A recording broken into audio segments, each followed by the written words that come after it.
Aujourd'hui, on se retrouve chez ce client pour évacuer tout ce bordel. Et croyez-moi, il y en a un sacré paquet. Dans le lot, il doit y avoir 3 ou 4 épaves.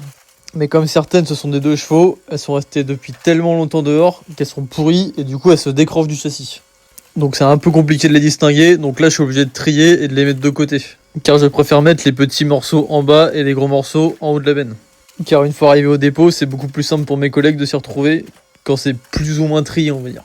Ok, maintenant que j'ai ramassé le plus gros des petits morceaux, on va attaquer les épaves.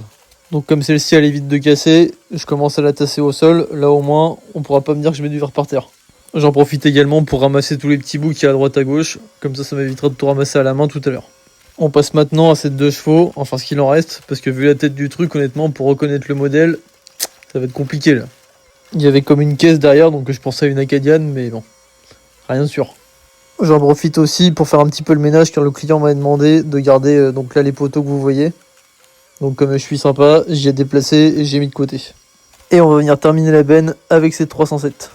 D'ailleurs si ça vous intéresse, j'achète la ferraille dans le 36, le 23 et le nord du 87.